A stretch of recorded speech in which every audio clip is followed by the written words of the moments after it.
Welcome to today's episode on the Kevin Allen Show. We're going to be talking to Ranger Rick about his career serving the country in the military, also his passion of serving here in America with those folks that have also given so much, the veterans.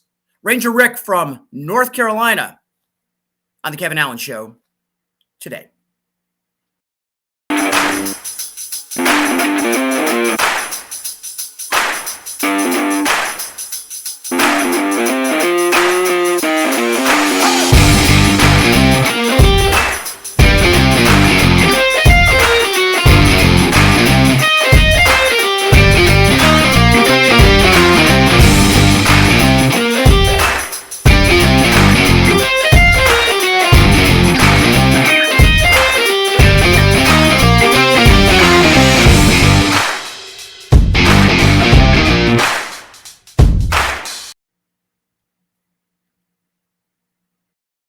Cowboy, the Kevin Allen Show welcomes you to today's show.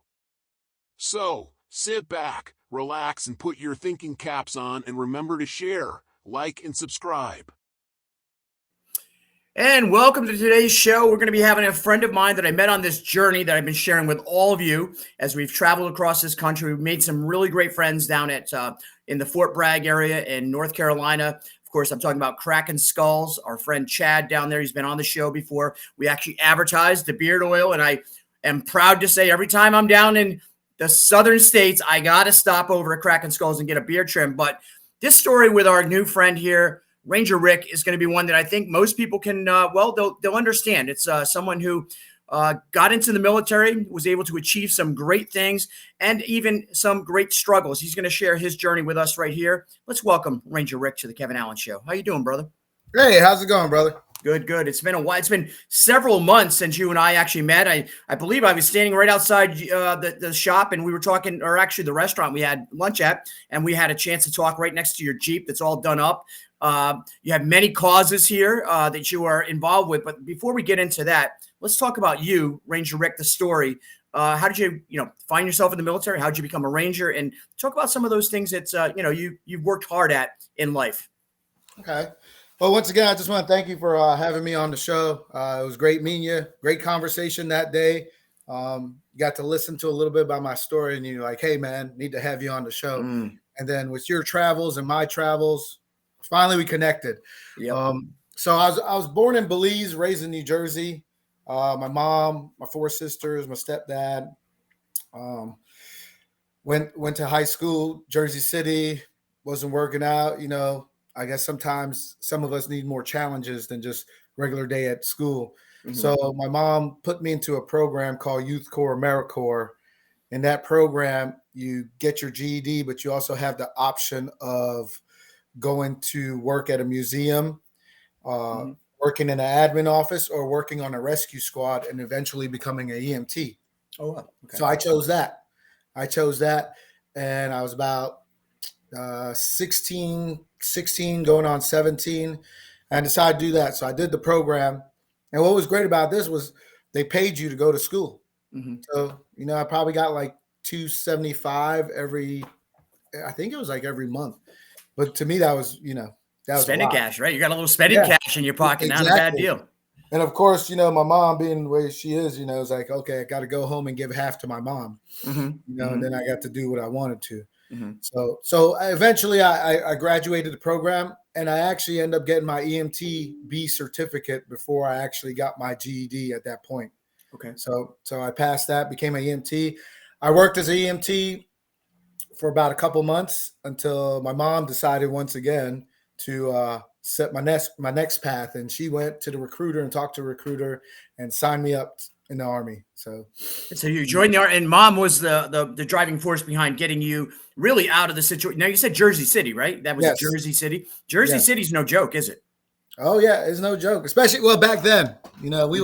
We won't talk about the cupcakes that are there now. The cupcakes. We're not. Listen, you look like a guy, and I've met you, personally, and I just know your demeanor is a big smile. But you're a serious guy. Did you grow up in a dangerous environment in Jersey City?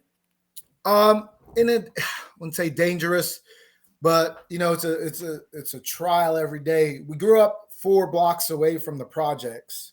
So Duncan projects, those projects, they're not there anymore, but you're talking about, majority of nothing but drugs, alcohol, different minority group, primarily black. Meanwhile, up the street was me and my friends, people I grew up with, and we were a mixture of myself, which nobody really knew what I was. They didn't know where Belize was. So then there was Puerto Ricans, Dominicans. We had probably one black guy in our crew. We had one Asian guy who was mixed with Asian and Trinidadian. So it was just us up the block. And, the kids from down the block would always come up and fight us, and they would come in numbers, and it's just picking on us and we just had to learn to survive, fight on our own. So, was race an issue in your child? Do you remember race being, because obviously right now, currently, and for many good reasons, we're having conversations about it, but in some ways it's being exploited for purposes we know that are not, they're not really pure. Was race an issue when you grew up? Race was not an issue. They just, they had the numbers. And so they grew up all there. So anybody outside of the projects were just a beating tool on the way up the street or down the street, or you're in school, you're not one of them. Not being one of them have nothing to do with race. It's just not being part of the projects. Did you get a reputation yourself for being a little bit of a, somebody that they didn't want to mess with? You stood up to them, or was it that you just kind of put your head down and moved along? Nope. Eventually you have to defend yourself. Eventually you have to fight. Probably it didn't happen about till the 6th or 7th grade. I became that, hey, Rick is crazy. Leave Rick alone. Rick will fight. He will fight 3 or 4 guys, get his ass whipped, but he, never quit. That's it. So and my sister on top of that, she was about 10 times crazy. I could be winning a fight and she would jump in and start whipping the dude's butt. And I'm like, hey, I was winning. And she was like, yeah, but you're my brother. And then next thing you know, 3 girls are jumping her up the street for what she did earlier. Oh, okay. So, this is and violence in communities, especially you talk about New Jersey and some of the cities, right? It's a well-known fact that there's a rougher life than, the rural communities. And now you're down in North Carolina, you're raising your own, you got your own family, right? You're down there, and yes. It's not the same environment you grew up in, is it? Nope. It's not. And that can be a challenge. So, you leave there, mom pushes you in the direction to go into this EMT or this medical this training. You get that experience. It sounds like a great move for you that might have had made some bad choices. You got focused, and then she says it's time to go to the recruiter. And talk about that. I mean, did you say, hey, mom, I don't want to go to the military, or did you buy in right away? Well, the recruiter kept calling me, and I'm like, who's this guy? Why does he keep calling? Where'd you get my number from? We had these big, I can't remember what phones they were back then, but they were solid brick. And I was like, okay, well, all right, whatever, man. So I went and actually took the test. I went talked to a recruiter, took the test, passed the test. Next thing I know, I was just joking with someone the other day about my job in the military, what I thought I was going to be as opposed to what I became. It said fire support specialist, which is a forward observer. And I thought I was going to be a firefighter. And I was like, hey, I'm going. So you didn't know fire support, and obviously being a young man, right, not knowing the whole world, you signed. That was one of the. Oh yeah, I'll do this. I want to be a fireman. Is that why you signed up for that? Exactly. I was like, oh, I could be a firefighter. Oh, that sounds cool. All right. Oh, that's cool. All right, works. Meanwhile, when you get to become fire support, you know what your mission is, which is, fire support, which is a forward observer, which is probably one of the best jobs in the Army, or even in Ranger Battalion itself, is one of the job, but I'll go back to that.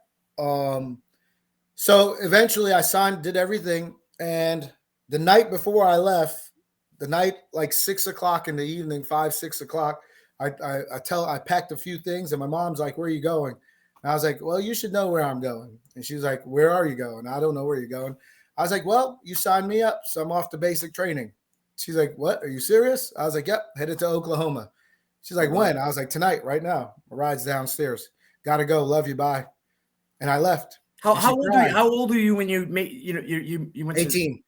So I was 18. You're 18 years old. Mom knew, mom remembered probably signing you up, but then you took your initiative to get you into that pathway. And so 18 years old, you get shipped out to Oklahoma. What's your first few moments of experience that you remember right now of that when you first arrived to basic training?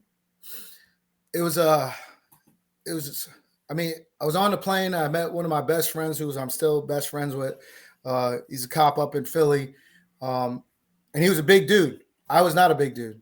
I was 119 pounds when I joined the Army. 5'9", 119 pounds.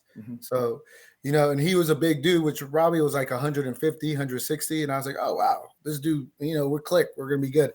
When we get there, and it's just madness. It's like a little blur, but it was madness and what was going on. And I'm just like, all right, well, 3 years of this can't be that bad. It's not worse than Jersey City, walking down the street, deciding whether you're going to fight or go home. What are you going to do, So then the airborne recruiter comes in with his red beret, little maroon beret. And I was like, oh, okay, that seems cool. And he's like, oh, who wants to jump out of planes? Who wants to do this? I was like, well, that sounds cool. That looks like a cool hat. I'll wear that hat, And so I signed up for that and went off to basic training, did basic training. And, like I said, it was new. When I tell basic training, when people ask for advice, one, I wasn't a physical person, so I didn't play any sports. I didn't do, any real physical activities besides what we played on the block. We played baseball down the street of a block in between cars, football when it snowed, that was it. Never athletic. I was never the first one to be picked for anything. And so I was like, okay, it's brand new. If it's brand new to you, it's not gonna seem normal. It's not gonna be easy, but there's plenty of people who've gone through it, and done it. So it was brand new. Everything was graduated basic training. My mom came down, saw me, moved on to AIT. AIT happened to be there in Fort Sill as well. The Ranger recruiter comes in with his black beret, jungle boots, greens, and just looking like a badass dude. And I'm like, man, that's a cool looking hat. That's when the black beret meant something. So I was like, that's a cool looking hat. I was like, sign me up. I was like, cool. And then, they didn't even know what I was signing up for besides the hat, because that's what I wanted. And then he went into his spiel about 30-mile ruck marches, sleep deprivation, all this other shit. And I was like, whoa, what did I sign up for? Wait, shit. Pump the brakes, the brakes. Whoa, yeah. And graduated AIT, went off to airborne school in Fort Benning. It all didn't click in until those Ranger guys came and picked you up for RIP, which is Ranger Indoctrination Program. And yeah, when they that put was at Fort Benning when you went to. I went to. I was in the National Guard, Rick. I think I mentioned to you, but I went to Fort Benning boot camp there, Sand Hill, the whole, the red clay, a great experience in my life that I had. But you were in an elite class of people, and you were rushed into this because 18 years old. Now you're around these other fellows who are going to be training, but also the instructors. How was that experience? The instructors, that whole environment had to be big time different between that and New Jersey. Oh yeah. I mean, it's in your face, yelling, cursing. I mean, this was back in 1999, and I won't say I will say it's harder than it is back nowadays, but definitely not harder than it was prior to me. So it was harder, and these guys are yelling, cussing at you, telling you what to do. And it's just like, either you fall in or fall out, and, when it's time to, really see where you want to be at, they give you the option of letting you know, hey, if you don't want to be here, we're going to bow our head, close our eyes. You don't want to be here, step out.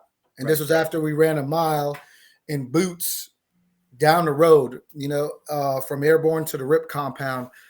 And when we lift our head up, I'm just like, I'm already here. I made the run. So I was like, I'm not going anywhere right now. So when we lift our eyes up, a class of 70 now went down to a class of 30, and these are guys that just quit right after the run. Pretty much one of the hardest things I've done was that run, and it was a shocker and experience.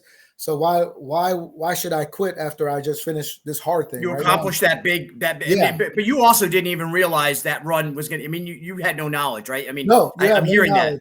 No knowledge of the run, no knowledge of what, like I said, when the guys show up in a box truck, and when the other airborne recruiters separate you guys and say, hey, who's going to RIP? Y'all go stand over there. Everybody else over here. And basically they were like, hey, enjoy this show, what's about to go down. These guys pull up in a box truck, say, where are the Rippies? Right there. Get all your shit in the truck. Let's go. So I'm like, oh, we got a ride. Mhm. Oh no. Guys started throwing stuff in the truck. They started hopping in the truck. They would grab you and say, "You're not getting in the truck. Get out." And they boom. They would slam the truck and there was like, "All right, form up, let's go." And you had to run behind the truck. And it was like, whoa, this is Wake what it up is. call. Good morning. Yep. Hello. Yep. Let's go And to like I school. said, for guys to quit after that, just that first iteration of Yeah. of what that was, it's just like, why should I quit? Let's wait till the next one. Did you always have a tenacious attitude of I'm not going to get beat, or I'm not going to quit. I'm going to try to outsmart. I'm going to always try to win. Or did you have that attitude, or you Nope. this was new? Nope. I am going with the motion at this point. Okay, you're just kind of riding it out, riding the I'm wave. riding it out, and I'm just like, man, this. All right, let's just keep it going. And I got physically in shape. So I was already, from basic training. I went from, I want to say 13 push-ups to 20 and 22 sit-ups to about, the 60s and 80s, and then, the 14s in my run. So I was building this muscle, and I was, we're smoking it. And at the end of, when what RIP was back in the day, it was just basically a suck fest. There wasn't a war going on. We didn't have 9/11. It was 1999. So there's no war. So all they wanted you to do was to see that if you don't have the no quit attitude. So you would get smoke. You'd go out to this cold range. You'll do land nav, but basically it was a smoke fest for 3 weeks. 3 weeks smoke fest. Teach you about Ranger history. Teach you about what you're going into. But just basically, if you don't quit, you're in. And that's so Ranger school is, and when you went through, it's 3 weeks total, or how long was that? This is RIP. This is RIP. That's to get into Ranger school, right? That's to get into Ranger Battalion. Okay. So to go to a regular unit, you just go to your regular unit. Yep. To go into Ranger Regiment, you have to go through a Ranger indoctrination program, as they would call it, and that was for E4 and below. E5 was called RAS, Ranger Assessment Program, Selection Program for NCOs.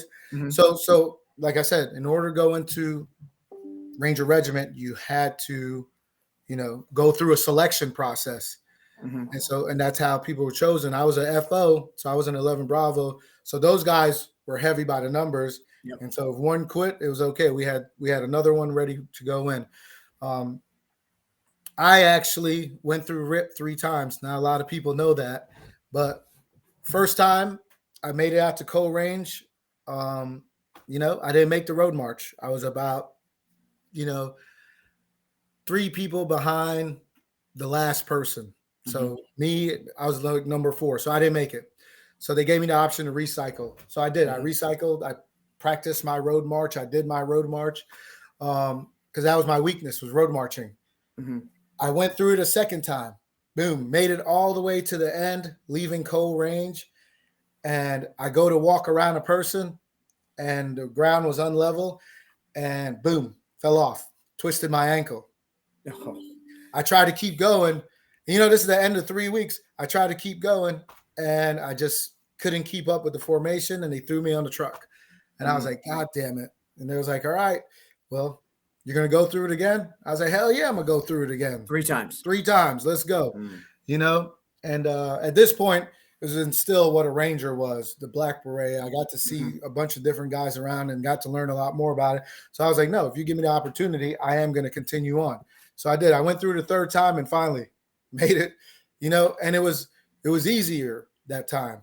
Because now I'm like 3 times physically in shape. I know what's going to go on. I know what I need to do. And, ended up in Ranger Regiment. And when I got there, it was probably one of the best decisions I made in my life. So that tenacity to get you through the 3 try, the 3rd attempt to get you successfully into Ranger school. You didn't want to quit. Ranger school, did you get Ranger that? Regiment. No, Ranger Regiment. I'm sorry, I'm using the wrong terms. But even to get into Ranger Regiment, you had to fight through a lot of levels, and you weren't willing to give up. So did you start finding out things about you personally, Rick, that, you had this in you, even though you probably didn't know you did? Yeah. I didn't, I was just like I said, a guy who came from Jersey City with no physical background, nothing. I didn't watch the John Wayne movies. I didn't watch anything Ranger. I didn't know anything about the Army. So most of the guys I was with, either their parents were in the Ranger Battalion, they watch John Wayne movies, they watch all this, they watch Rambo. I've seen Rambo, but I'm like, okay, well, cool, whatever. But started building something about myself, and we're like, okay, well, cool. I'm gonna succeed. I'm gonna do this. I'm gonna continue on, and make it happen. So that's what it was. And you mentioned something. This was kind of really during, not kind of, it was during a quiet time in the world, right? We weren't really in conflict, so to speak. I mean, we're always involved in something, but as far as the conflict of the world, wasn't 9/11 just yet. But you enter the military, into the Rangers right before 9/11, right? I mean, that's an important part of this. What was your experience once you got assigned to your Ranger assignment, and where were you at actually after you accomplished that school? So after I got to Ranger Regiment, I ended up in ACO, 1st Ranger Battalion in Savannah, Georgia. My first NCO was Staff Sergeant Red. He was the most squared away FSNCO. Within the second day, because the company was away doing a rotary wing or fixed wing, and we went out to the range, and we were, he was controlling an F-16, and he put me on the radio. And when I say I was controlling the F-16 my second day in Ranger Regiment, I meant I was participating in push-ups as I was getting smoked, because I got on the radio and I just stumbled. I've never done it before. And he was like, "This is what you need to say." And I was like, well, okay. Nope, get down, smoke. So that was my second day in Ranger Regiment, talking to an F-16 bird, during peacetime. And it was just amazing. Then after that, it was training after training, preparing. We'd have these fist competitions, prepare for that. I had a life experience during that time, which was, I was 19 years old when my father reached out to me, my real father. So like I said, I lived in Jersey with my stepfather, but my real father reached out to my mother actually, and said he wanted to meet me at 19 years old. So, I said, okay, well. You never met your dad up to that point, your real dad? Never met him. Never met him up to that point. So I flew out to Minneapolis, met him, little show, dog and pony show is what I call it now. And got to talk to him, hung out, found out he was dying, and that's why he wanted to meet me. So I was like, okay, cool. You want to check that block? That's cool. Great. So I went back, and after I went back to regiment, continued training. I think about 2 months later, he died. And, my mom called me, told me, and, they're like, "Hey, do you want to go?" I was like, "Not really. I really don't care to go." My mom was like, "You should go," and she'll go. And she went with me. So my mom went with me, and at the funeral, everyone's crying, doing their thing. And they're like, "Why aren't you crying?" I was like, "I don't know that man. I'm not going to cry for that man that I don't know. My father lives in Jersey City, and that's who I know." Okay. So that's. And is your stepdad still in your life? Yes. Or how's that worked out? Okay. So that's your dad, and all, you don't need to substitute that with someone who was in your life before. But it's an important part of your story, because you're a young man experiencing a lot of new things. You're in the military. You're an elite military ranger. You're serving, and you're also now interacting with this guy that you never knew before in your life. And that's a crazy thing. Did that affect you in that early years of Rangers? Yeah, it did. So to me, when you join the military and you get your first leaders, those become like your new parents, your new mentors, your new mom and dad. If you end up with a female leader, we didn't. But so you're looking up, and this guy knows everything he needs to know about what needs to happen in your life and how to groom you to where you're at. So just controlling little birds, artillery, learning everything I needed to learn. There's two types of Rangers. There's a strong Ranger and a smart Ranger. I was definitely a strong Ranger first. Definitely. Did you get smart after a while? Eventually, I got smart. Eventually, you did. And so let's talk about that eventually, because there must be a lot to your story in between when you started. You officially accomplished that amazing goal of becoming a Ranger. You start serving. You talk about your first introduction, helping one of the planes, and this introduction to your new leader. But you then eventually you become part of the squad, right? You have a responsibility. Talk about how you transition into those kind of leadership roles that you were even amongst your peers. Stand by. I gotta send an address real quick. Left my headphones in Savannah. No problem. So this is great about real-time podcasting. We go right live, and the guests can take breaks anytime they want. I love it, Rick. This is good. Yeah. So the transition into leadership role, I left ACO and I went to CCO, and it's like, okay, now I'm in a different fist, and this one has way different leadership, but they expect you to know what you need to know, and that's what being a forward observer is about. You have to know your job, and you got to know a little bit about the infantry, pretty much their tactics, their maneuvers, to where when you're calling for fire, you got to know where your forward line of troops is, so you do not, fratricide. So everybody looks at you and like, okay, right, this guy knows his shit or not, So you go from an RTO to an FO. So I left ACO and I was an RTO, and they threw me into an FO position, which you're usually an E4 and above with a Ranger tab to be in that position. But they're like, oh, you're E3. We don't have that many FOs. So you got some experience over there. So we're going to put you in this position here. So here we are now, it's being thrown into this leadership position, and you have no choice but to learn on the fly. And how were you, about 20 now, about 20 years old at this point? 21. Yes. So 99, went to Africa, came back 20. Yeah. So about 20 years old. Well, so let's talk about this, because you're from Jersey, but you're originally from Belize, and do you remember any time growing up there? You grew up completely the memory Jersey City. Is that all you have for memories growing up? I grew, yeah. As far as Belize, I left there when I was 7, so all my memories come from Jersey. Okay, so then you go, and now you just said you went over to Africa as your first, over abroad assignment. What was that like going to Africa? As I mean, you're a young guy and you're seeing the world, and talk a little bit about that. And again, this is pre 9/11. So things were different. This is October 1999, Operation Bright Star, with ACO Ranger Battalion, and this, Africa, Egypt, got to see the pyramids, got to see the Sphinx, got to experience a different culture, got to drink beer, got to grow up. It was interesting, I bet. People smoke these hookah and all this stuff, and they think it's a fad and stuff like that. Nowadays, smoked a hookah back in '99. It's still lame as it is right now. So if you people are out there smoking hookah, I don't care if you got offended. I think it's really lame. Okay, it's lame. According to Ranger Rick, which we won't mess with because you're not 119 pounds anymore. But so you go from Africa, dude, and then you go from the Africa assignment. You come back to the States, I'm assuming, and you're getting training and with your battalion, your team. What is the next assignment you go into after Africa? So I go to CCO, and then I go to re-enlist in May of 2001.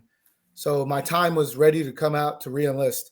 And so I said, hey, I'm going to re-enlist for, stay in Ranger Regiment, but I want to go to Ranger School. So now Ranger School is the school. The unit is Ranger Regiment. Mm-hmm. That's what a lot of people don't understand. Right. This scroll right behind me. Yep. That's the way of life right there. And then you have the tab, which is just the school. Right. So this is not, you don't go through one level. There's several levels to the Ranger qualification that you need to go through to achieve that goal, right? Yes. So in order to get promoted to Ranger Regiment for the 11 Bravos, not much for the soft skill MOS, you have to go to Ranger School. You have to go to Ranger School. It's a promotion. It's a rites of passage type thing, So at this point, I said, hey, I want to re-enlist and go to Ranger School, but I want to go to Ranger School in May. So I want to go in the summertime because I do not like the cold. Okay. So, when you're getting ready to re-enlist, you pretty much kind of control some cards in your favor. Mm-hmm. So I got a little bonus, and I said, hey, I'm going to go to Ranger School. So I actually re-enlisted in May 3rd, 2001, which is my birthday. That's why I remember it so well. And then a week later, I went to Ranger School. Oh, wow. Okay. Yep. Went to Ranger School right into it. Graduated Ranger School August 10th of 2001. So let's get this time frame, because this is pretty crazy timing in the history of the world, because you joined in the same year that 9/11 was fastly approaching, and you didn't know that, obviously, when you were going through this process, correct? Yes. And that's pretty crazy. I mean, do you ever kind of rationalize if I hadn't, if I did, whatever you did? I mean, it happened for a reason. We understand. But so you come out of Ranger School and you're now getting ready to get an assignment, I assume, right? No, you go back to Ranger Regiment. Okay. So you go to Ranger School, you come back to Ranger Regiment, August 10th, 2001, and come back. We go straight into a rotary wing, fixed wing into Kentucky. Basically, it's, an air assault with airplanes, and there's an air assault with helicopters.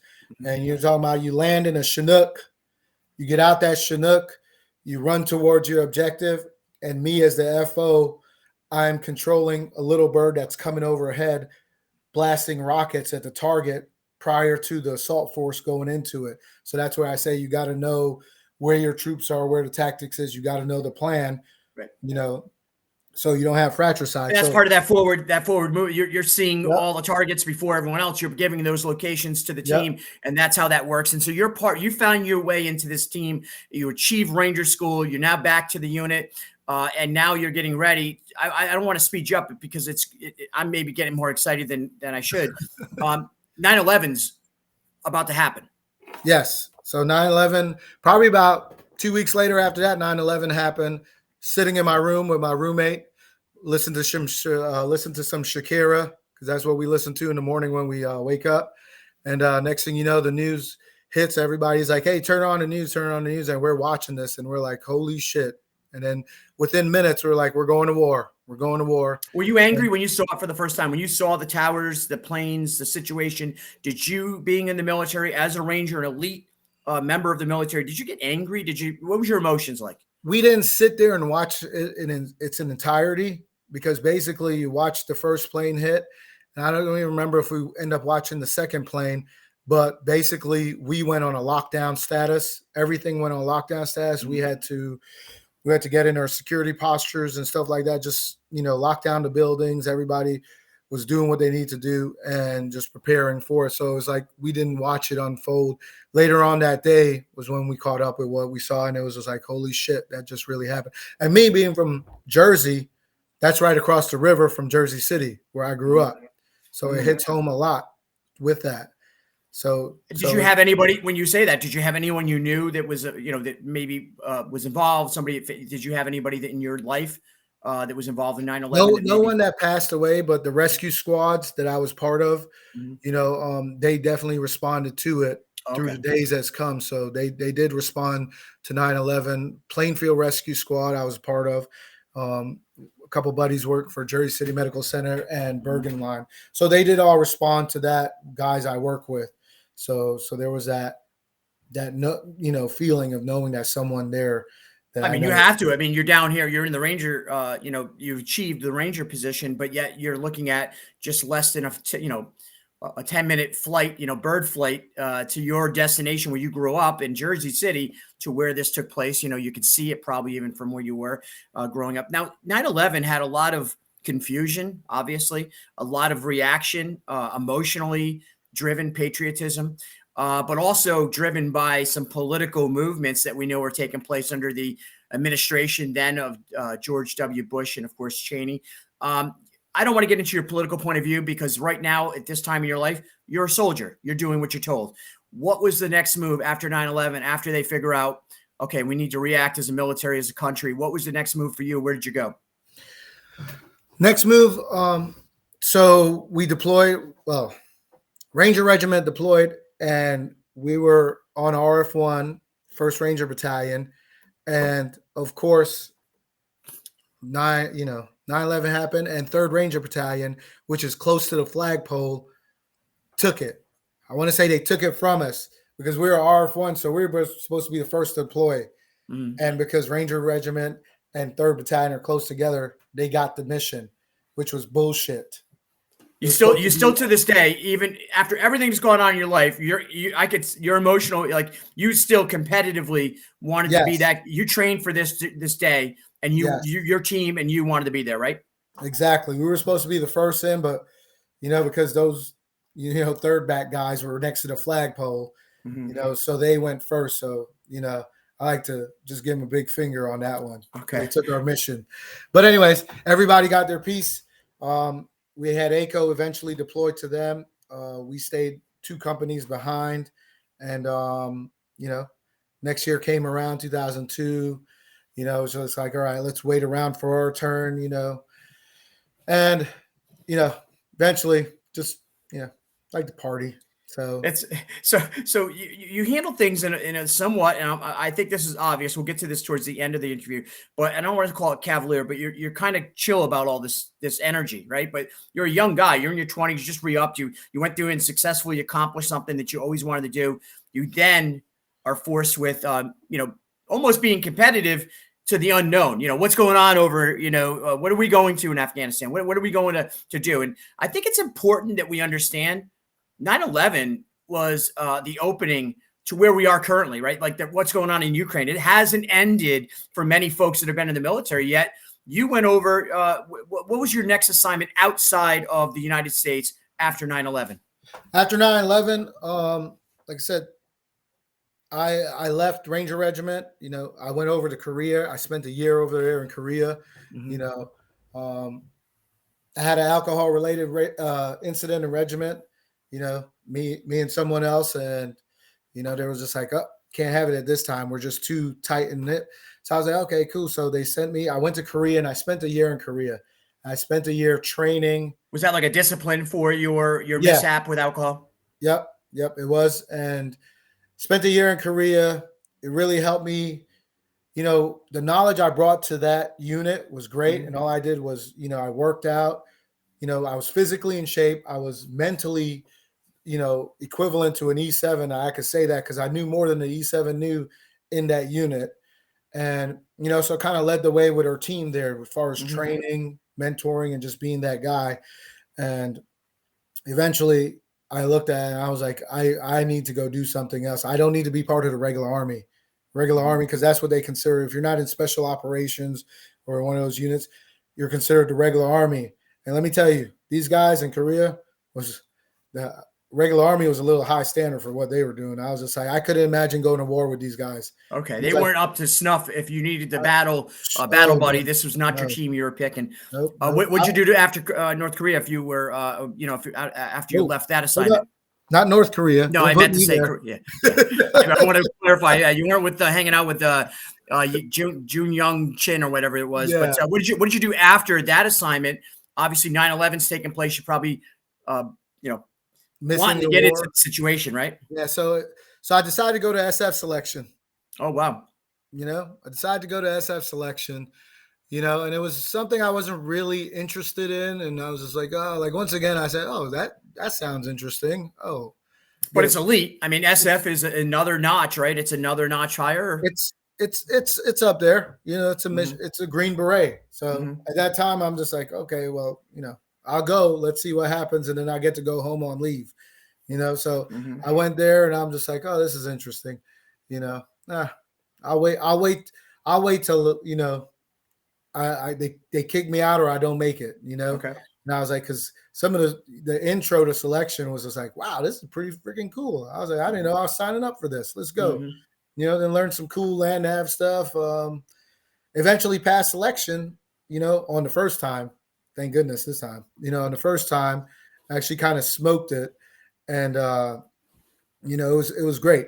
It was great. And next thing you know, I went back to Korea, finished my time in Korea, and then I started the Q course in June, went through the Special Forces qualification Q course from June of 2003, and then graduated December of 2004 and was in third group in January of 2005. And one big thing is when I was going through selection through the Q course selection, that time frame, we're getting ready to go to Iraq. And I was like, damn, I'm about to miss another war. And I was like, crap, So I was upset about that. But, I knew once I ended up in this unit, I was going to have every opportunity to go to war. And I did. And I went. And, I went about, I would say 4.5 times, because one time we only went for 3 months. But on my third rotation, that was when I got shot. So I got shot in January 26, 2008. Came home. Where did you get shot at again, Rick? Helmand Province, Afghanistan. So here, out the back. And then so how many actual bullets hit you in that? That was one bullet. One bullet to tore through. And then 4 to the chest. Wow. Yeah. Wow. So wow. Yeah. Let me ask you, just focus on this moment. first of all, I mean, people can't, if you've never been shot, you've never been shot. So it's a silly question to say that I understand. What's that experience like? And what are you thinking at that time, in your mind? At that point, there's story behind it. We kind of celebrate it. It's actually, we call it the pimp down story. It's a story of the day of once I got shot, I got on the radio and was like pimp down, and my buddy gets on the radio, he comes back pimp down, and then they're like, hey, stop fucking around on the radio. And and it's like, nope, pretty sure I've been shot, And then my buddy comes over, checks me out, he's like, oh, I was like, how's it looking? And he was like, oh man, I don't know. I was like, well, am I going to make it? And he was like, yeah, you'll make it. And then like 5 minutes later, you hear him on the radio. He's like, oh, we got to get out of here. And I was like, whoa, I thought I was going to make it, And it's just it's a more funny story throughout the whole. Now you can look back on it, but I'm sure that moment, I mean, maybe you were as cool and, a solid dude under the moment of a firefight, but I can't imagine being shot and then having a few moments to sit there waiting for that exit, that your mind's not racing. Am I going to get out of this country? Right. I mean, there's got to be some of that thoughts. I mean, my team was I was well taken care of. We called in fire support. We exfilled. We did everything, that an SF team should do, once they got an injured person. And then, we're moving to different LZs. And finally we make it to the last LZ where the helicopter came and I was able to. How are you moving to LZ? Are you actually physically walking? At this point, they put me on a stretcher and put me on the hood of a Humvee, and we rode. And, the enemy kept following us. So I think we had to make it to 3 LZs before we actually could find a good area for these guys to come in. Eventually, they put me in the truck. I had a fentanyl lollipop on my finger. And let me tell you, that was the best lollipop I've had up to this day. My buddy. It helped with the pain? I mean, there wasn't no real, like, hurting pain. All it was a burning sensation. Gotcha. So like there was no like a really bad sunburn style where people would get, something like that. Yeah, it's just like somebody burned you with a cigarette and just kept it there. And that's it. So there wasn't no physical like broken pain or aching pain. It was just like, oh, but this fentanyl lollipop, that's the key right there. I passed out on the window, and my medic comes running over and he sees me on the window passed out, and he starts banging on the window. He's like, Rick. And he says, I look up at him and I'm like, this is some good lollipop.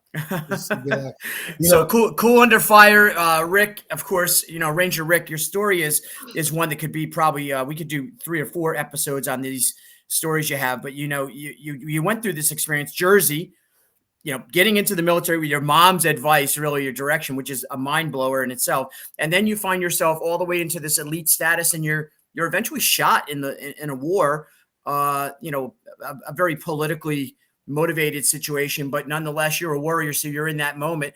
What happens after you're shot? Like, what's the next steps in your life? Where do you go? So after getting shot, I head back to the States. I got home around February 3rd, 2008. I believe the Giants won the Super Bowl that year. Okay. All right. So these are things because one of my friends at the time that I stayed with, he's a Giants fan. So I remember him almost having a heart attack that night. And, okay. So he was also from Jersey, and came home, wanted to heal up, wanted to go back to my team. I got to see some guys who got shot, got injured. They never went back to Afghanistan, and I would say to have the proper exit, but, they had to heal up. They had to be right. Then I eventually saw another guy who went back after getting shot in the throat, came back. And when shit started to hit the fan, something in his mind snapped and he lost it. Okay. He lost it. And eventually he had to be flown out of country. Okay.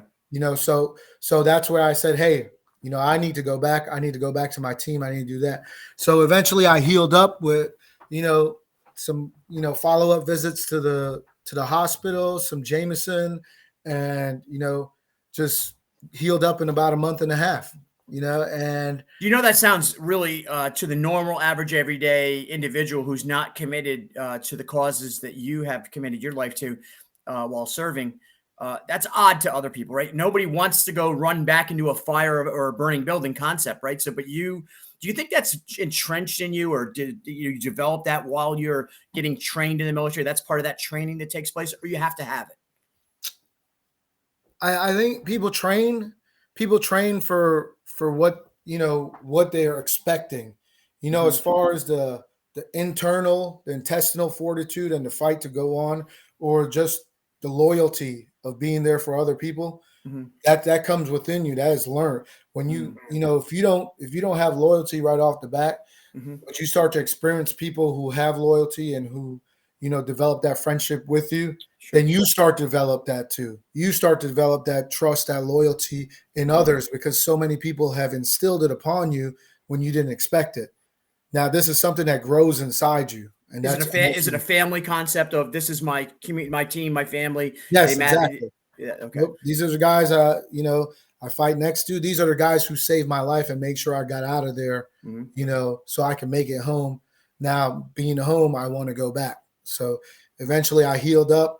I waited till after St. Patty's Day. Just want to put that out there. Okay. I was actually cleared the week before, but I said, hey, I want to wait till after St. Patty's There Day. was a parade or two you wanted to go to. Yes, yes. I end up going down to Savannah, Yeah. and that's where I originally from, with Ranger Battalion, Yeah. and did that partying, and came back, and then flew back to Afghanistan, and I was with my team within 3.5 days, and they didn't know I was coming back. Nobody knew I was coming back. I Yeah. won't say I kind of left without permission, but I had a permission from the doctor. Maybe other Okay. people might not have known the full story of my permission, but I made it back. I landed. My Bravo met me. He didn't know I was getting off the bird, and he was just like, "Whoa, what are you doing here?" I was like, "I'm back." I was like, "I came back," and he was like, "Man, the generator just broke." I was like, "Man, I'm about to get back on this helicopter." Because you didn't want to sweat, right? It was going to be hot. And I got in at 3 a.m. and when guys heard me talking, and they were just like, "What the fuck is that, Rick?" And they come out and they're like, "Holy shit!" I was like, "Yep, told you I'll be back." And by 8 o'clock the next morning, my team sergeant came out and he was like, "Hey, we're going on this mission, and you don't have to go if you don't want to." I was like, "You think I flew all the way across the country not to go on a mission?" I was like, "Let's go." And back in the saddle by 9 o'clock, ready to rock and roll.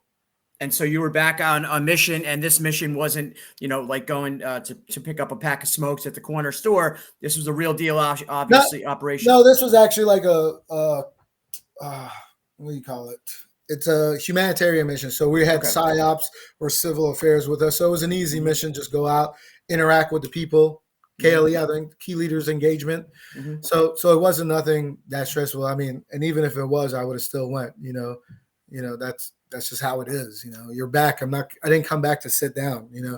Okay. So came back with my team. Finished out the time there from April and May. We came back home, and that's it. Didn't think nothing of it. Lived a rock star life. Of who's going to question the guy who kind of left without permission, went back just to be with his team. Prior to that, got shot, came home, healed up, went back. So started drinking, partying. The attitude. Just the head blew up, and it was just like, whoa. So did about another rotation, and then came back and just didn't sit well with my leadership. I was butting heads with them, and eventually just started drinking. And we didn't think about PTSD really back then, and the effects of it. Getting shot, which I kind of still don't think. I think it was the best 3 months of my life getting shot. It was a great That experience. sounds crazy to probably Yeah. everyone, but I mean, to you, it was an opportunity for in your own words, why? It was a life experience. It was just something. I mean, it's one of those things. Not a lot of people get shot and survive. A lot of people, go to a combat zone, come back, and and then just do those different. It was just. Are you a godly man? No, I'm not. And never have been in your life, so you never really applied that to your journey. I grew up in a church. I grew up going to church every weekend in Brooklyn, New York. My godparents lived there. First communion, altar boy, Boy Scout, all that stuff. And kind of when I was 16, I stepped away from it because, I just went to school and I started doing, studying science and just looking at different things. I believe everything happens for a reason. Um, People have their belief, people have faith, and I believe that's a big thing. If you have faith and you believe in something, then eventually it'll work out in your way because that's how you believe, Mhm. and then even if it doesn't, you believe it's faith that it wasn't meant to, and Mm. that's why. But to believe in something, that's what faith is about. Okay. I say, hey, everything happens for a reason. Why did this person get shot and didn't make it? Why did this person get blown up, didn't make it? Why I get shot, made it? Mhm. And to still go through the trials and tribulations that I went through that we'll talk about, Mhm. and that's just the way I look at things. So obviously, this is going to be a multiple interview, podcast for us. This is not going to be able to cover everything in a story of 1 hour, even. Mhm. But the journey now has you coming back after the shooting. You found your way back, and in your own words, you just went back, and it didn't sound like a lot of the folks in charge knew you were heading back there, but you showed up and you got your way back there. You came back to the States, and you're feeling that rock star attitude. In a sense, this is your words again. But things started to change in your life a little bit for decision making or personally. What was going on then? Just decision making, as far as just wanting to party, enjoy myself, and eventually it was like one DUI, and then it was like that one was very, we're getting ready to go to Pakistan. So I had to go to this course that I have already been to in 2005, Mm-hmm. the SOTAC course, which is Special Operation Tactical Air Controller. So we're talking about a Forward Observer and Ranger Battalion. Mm-hmm. The SOTAC course is about 3 levels above that. Okay. So you're controlling B-52s, you're controlling bombers. You're not saying those guys can't, but now you are that guy on the ground in a special forces unit, or you could be attached to anybody as long as you're a SOTAC controller in a special Mm-hmm. operations unit, Mm-hmm. and you're that guy who is about equivalent to a JTAC. And those are the guys who specifically control the aircraft. So now you're that guy. So I went to that school in 2005 and totally smoked it. Second in the class because of the background I had. What was your rank at this point? Right now, or No, at the rank at this point when you went through this school, you're talking about when you smoked it. back in 2005, I was a E5. Okay. I was an E5, SF tab, Ranger tab, airborne air assault, jump master. You're a rock star. When people saw you walking, I was a young rock star at that time in 2005, and my NCO and Ranger regiment, he was actually a E7 NCO in that school. And I didn't see, when I saw him last, I was like a E3. mm-hmm. And now here I am, a E5 coming to the school, all tabbed out, all this decorated. And he's like, holy shit, Mm-hmm. you did amount to something. Mm-hmm. I was like, I guess I did. Mm-hmm. But and it was great having him at the school because he knew my knowledge, he knew my capabilities. So he didn't give me no slack, Yeah. So I end up coming in, graduating second in the class, right behind this Marine major, Mm-hmm. and which was a big thing, because the higher scores, the higher you place in the class, the more you'll be able to control the birds, because Sure. we want to get those people who got the highest scores and all that control. It's all about control, air control, so you set precedents to where, okay, this guy's top of the class. We need to make sure he gets all his calls in, because you have to have a certain amount of calls to graduate or to become fully certified. If not, you go back to your unit and you have to schedule those calls. So to leave the school with all my calls and fully certified, that's a big thing. So eventually, graduated school.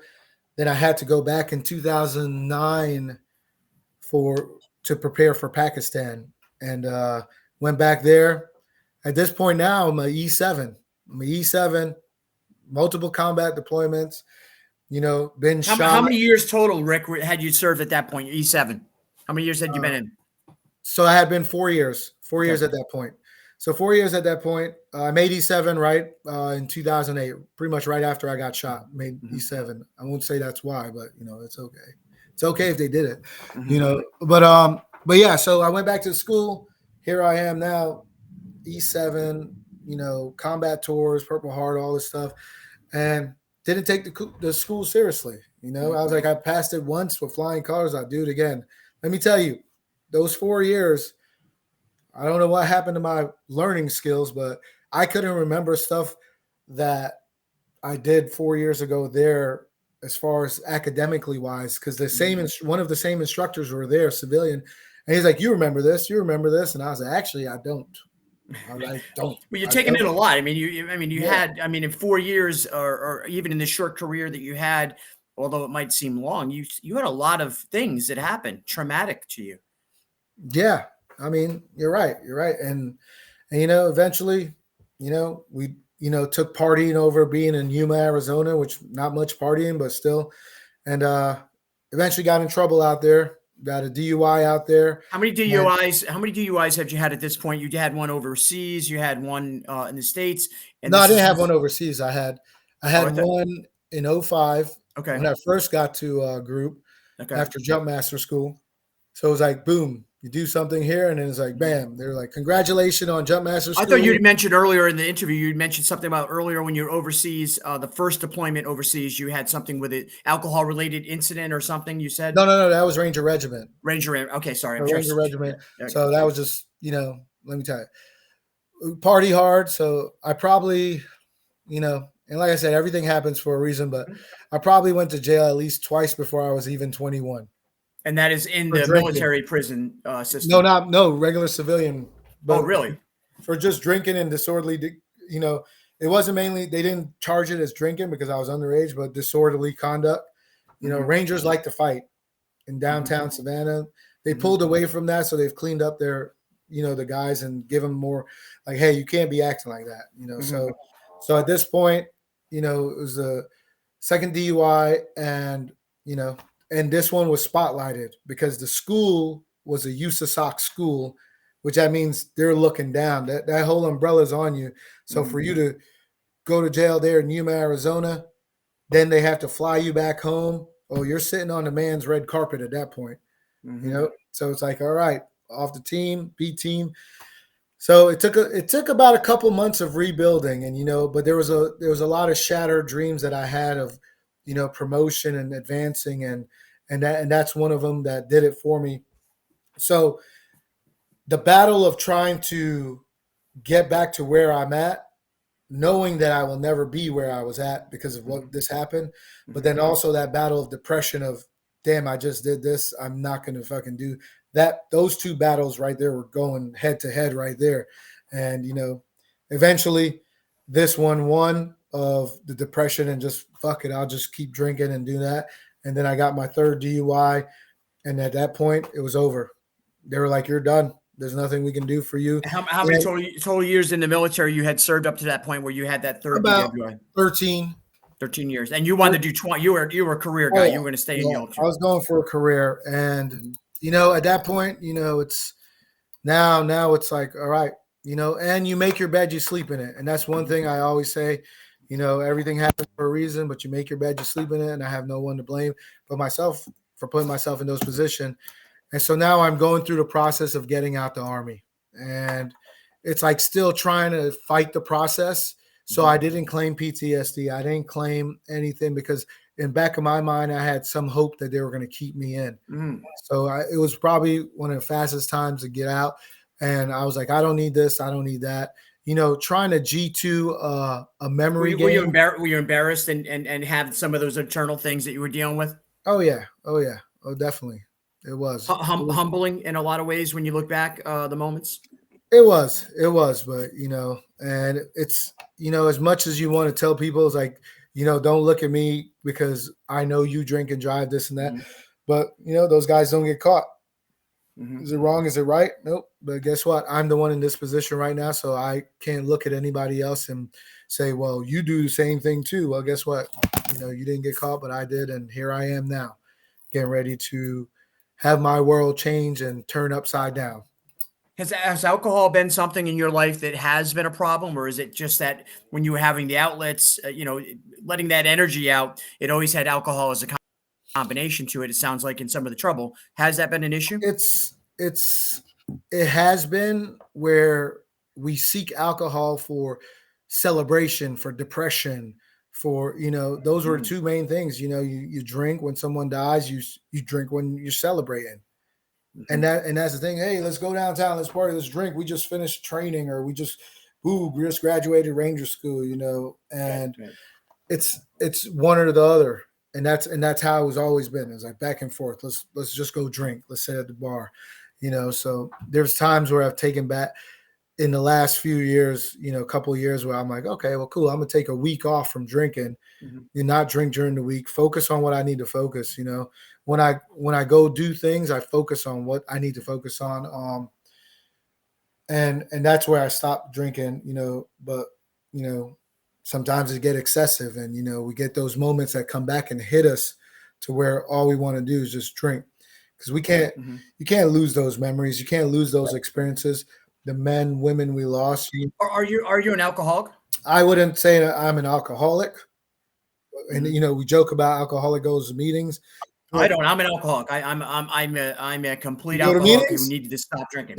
Yeah, yeah, Okay, yeah. well, I can, and the way I define that is I can, I have this bar behind me, Yep. and this bar sits here with all this alcohol back here. I have a bottle of Mhm. Jameson in my bag that I Mhm. took, that I've had for 2 weeks now. Took 2 trips to Mhm. Savannah, and I still haven't Mhm. drank it. So you're past that point. And, I agree with you because when I met you, Rick, actually on the road, I was in 16. I think I'm at 16 or 17 months now. I've had 5 or 6 sips in between for business deals, and behind me, and it's pretty crazy because you got the same little wooden barrel I have, but everything here is a THC infused product of alternative to spirits. That's the business I'm in, is THC and cannabis. So I'm in a business of creating new drink choices in that space. But I have seen how my life has changed since in my business. You just talked about it. When you can put it down, we can focus, we can be successful. It's that party or that tragedy that you go to the bottle. But you talked about PTSD, Mhm. and you have an organization. I want to highlight that now because the energy you're putting in now is about helping people. Yes. And I think that helps yourself, right? So talk a little bit about that organization and what you're doing right now for other men and women, military alike, who have served and maybe took some of that baggage away with them. Yep. So as I said, we're getting out the army, getting put out the army, and reduced to E1, SF tab taken away. When the only thing I knew was, I didn't join the army for it, but the only thing I knew was how to Ranger and SF. And now Mhm. everything has been taken away from me. Of course, the position I put myself. So now I'm out, army, living with friends, other people are getting out the army that I met. They're miserable with the army. Mhm. Some are getting out because they don't want to be in anymore, and drinking, partying, fighting. And it's 3 years of this going down this rabbit hole. And I did have friends along the line that were like, "Hey man, what's up? What you got going on? Let's go have a drink." And that's really was the Mhm. solution. Let's go have a drink and talk about your Mhm. problems. But yet we're drinking, and then it becomes more problems, and we all start to drink, get drunk. I met a buddy. His name was Barry Barker. On the way out, he's a field artillery guy in 82nd.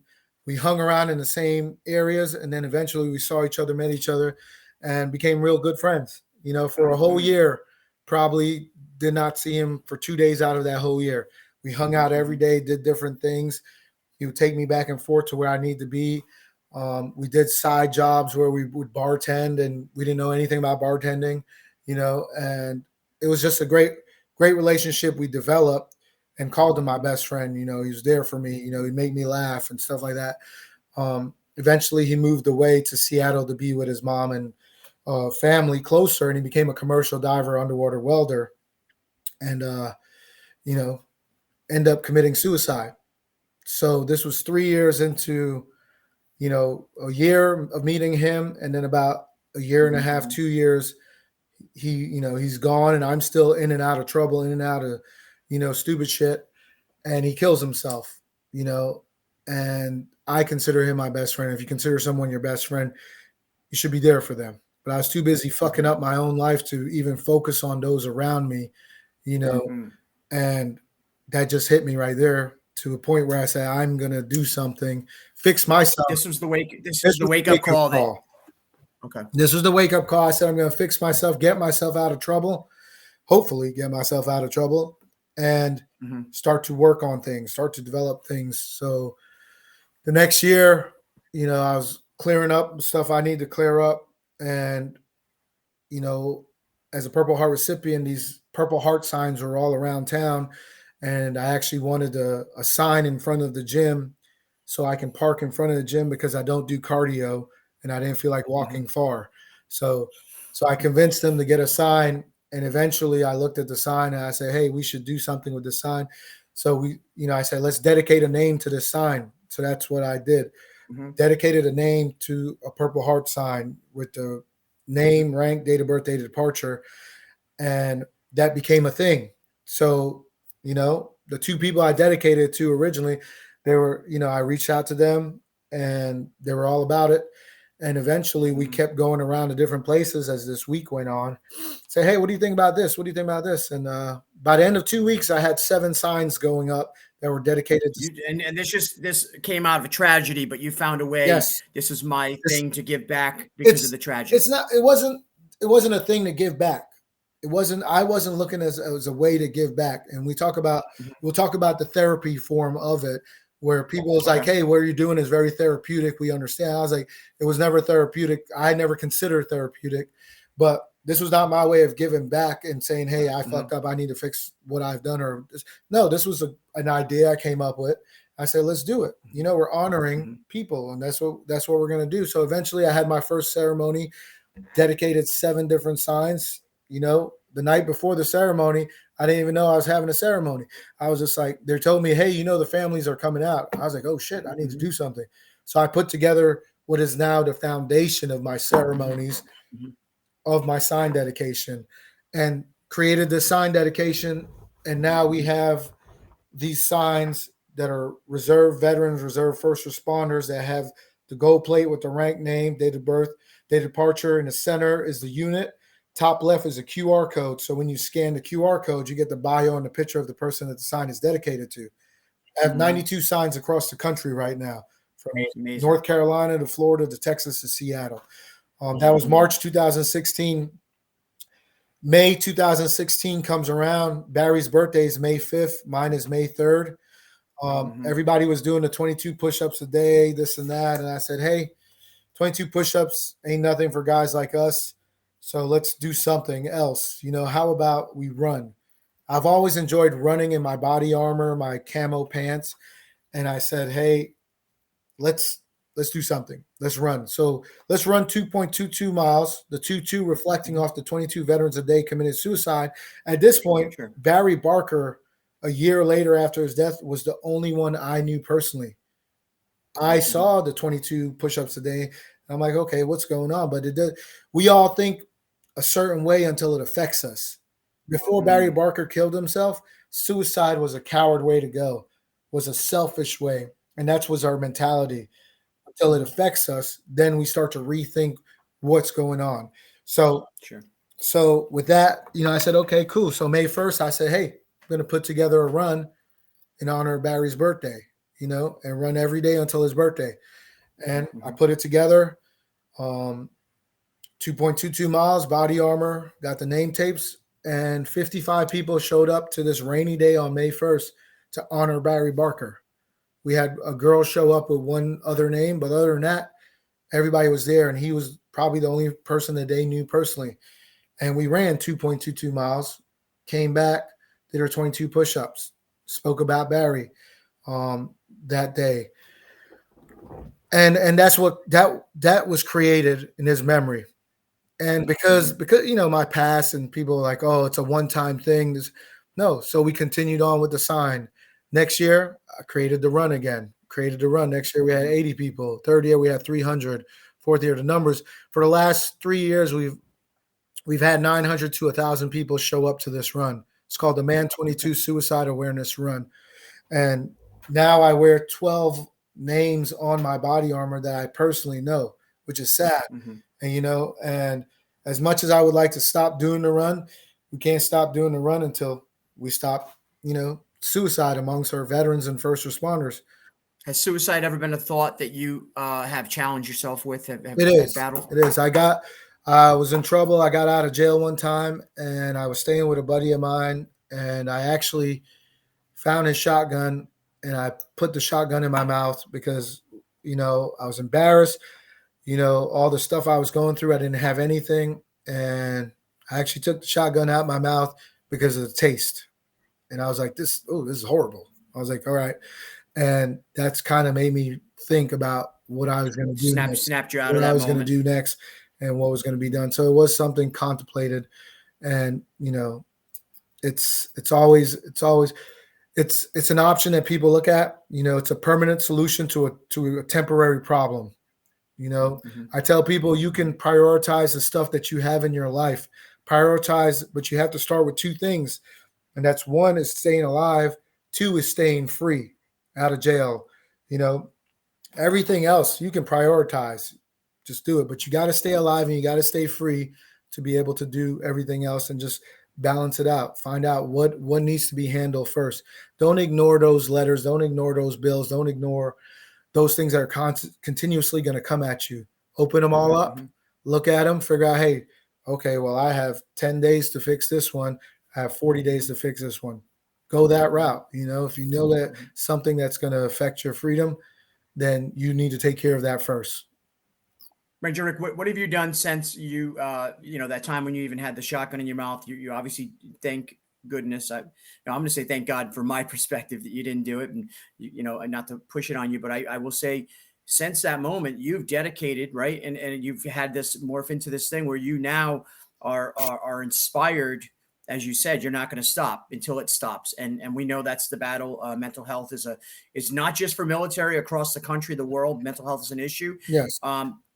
But what is your plan going forward for your organization, your efforts in exposing this mental health issue and suicide in the military? So our organization is called Through Tragedy Comes Light. Tragic death of Barry Barker allowed me to see the light to where I need to go. Now up to you is how bright you want that light to shine, is what I say. You know, I'm trying to make that thing as bright as possible. Since then, the run is where it's at. We started raising money. This is the T-shirt for the run. Well, tank top, but we have T-shirts.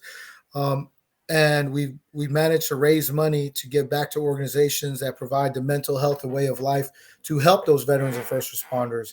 To give back to our community, to help with different stress levels that will allow that veteran or first responders to get off that ledge. You have organizations like Fight the War Within, 22 Until None, Off-Road Outreach, Hick Strong, just different organizations like that are out there trying to provide that immediate help, get that person off the ledge. So we give back to those organizations. We promote those organizations.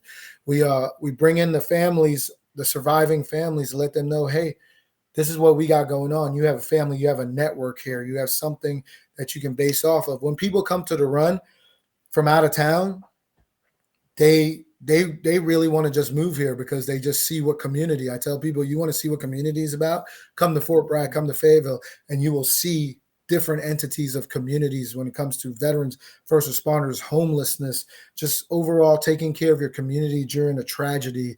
And that's what it's about. So for me to take the organization to where we're at, to the next level of, reaching out to more people, visibility is the key. Right behind me right there is the proclamation that the city gave us last year stating May 22nd, 2022 was known as Fayetteville Suicide Awareness Day on behalf of the city to our organization. So that's a big step right there. The next step is bringing the run into downtown Fayetteville. The mayor, the chief of police, the assistant chief of police, council women and men, they're on our side. They want us to do that. They want us to bring the visibility, and so the ultimate goal is visibility, throughout the city, throughout the state, throughout the country. Build from within.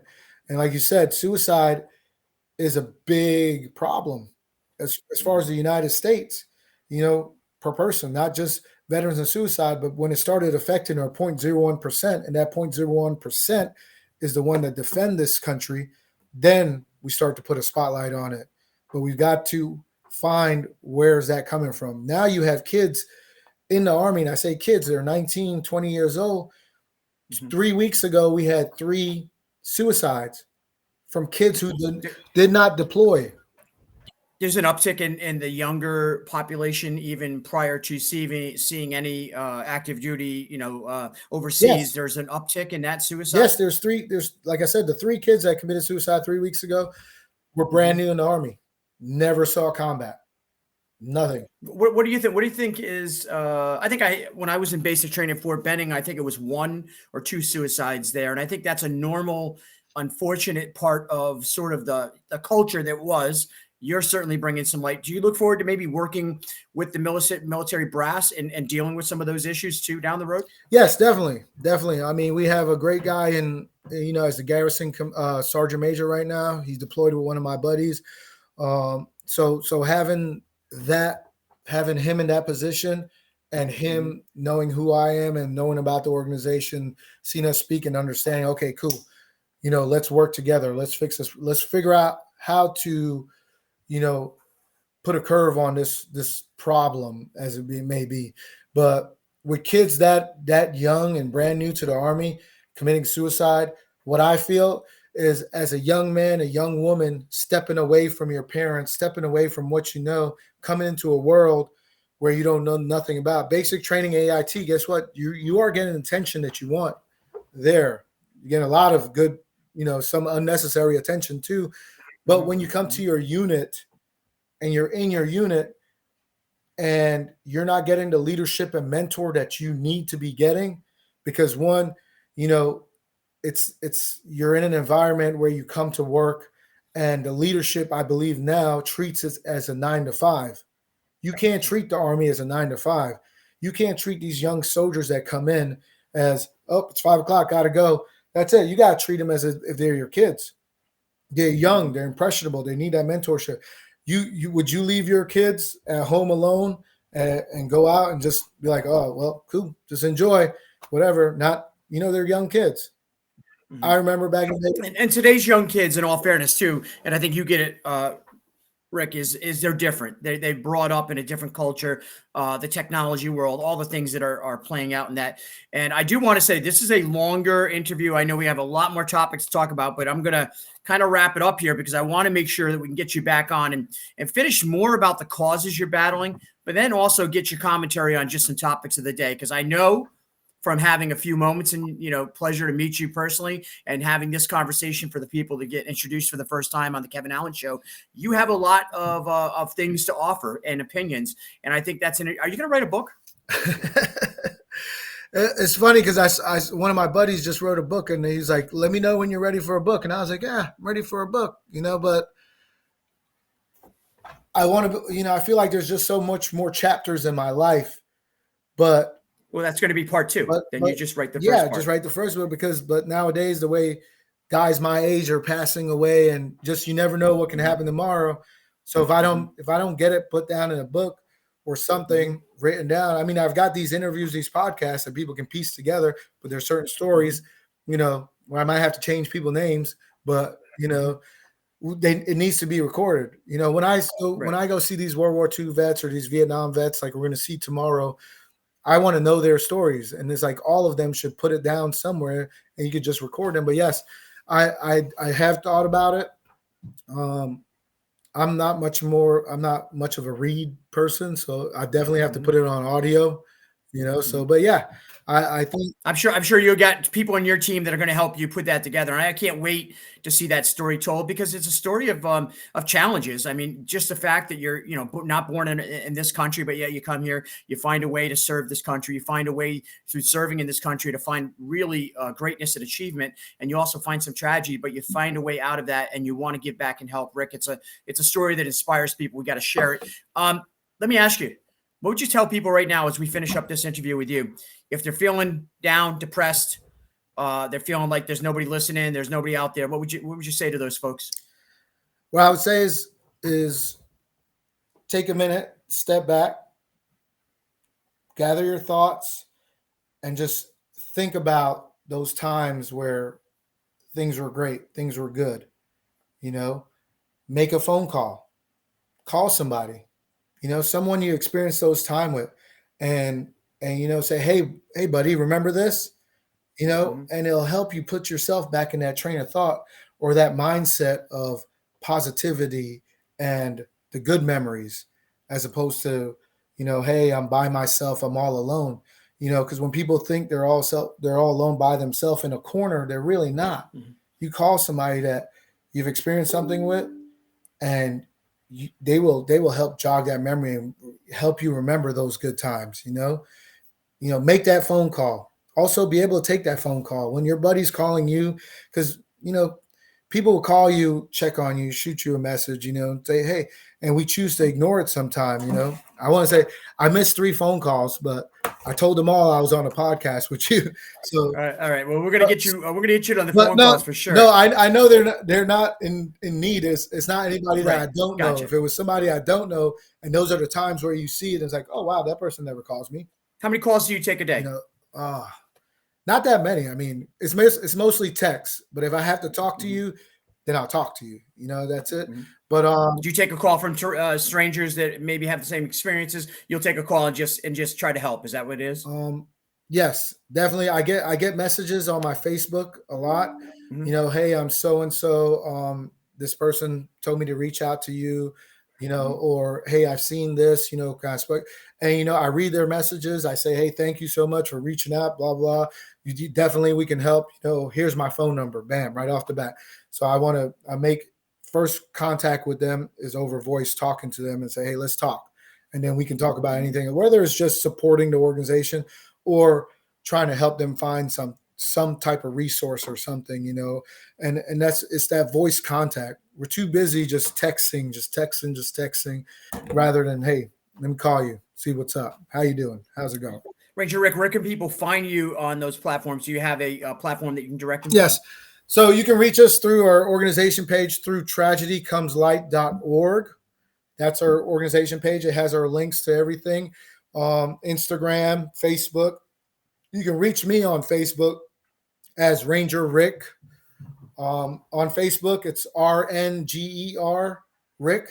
I couldn't put the A because Ranger Rick the raccoon stole my name. Okay. So Ranger Rick, RNGER space Rick. My real name's Enrique Murillo. So I have 2 more Facebook pages because Facebook likes to put me in jail. So I just try to swing around them. There it is. You just survived. But that's it. You can look up our Man 22 2022 on YouTube. That'll show you last year's run. Look up Parking Dedication Fayetteville. That'll show you an example of our parking space dedication. And and that's how you can reach us. Shoot me a message, and will you come back on again? Oh yes, I feel like Okay. we tried. We kind of got the basis of everything. Yeah. There's just I wanted to introduce, because I'm trying to build a really qualified group of people that give content, but also bring attention to these very important causes.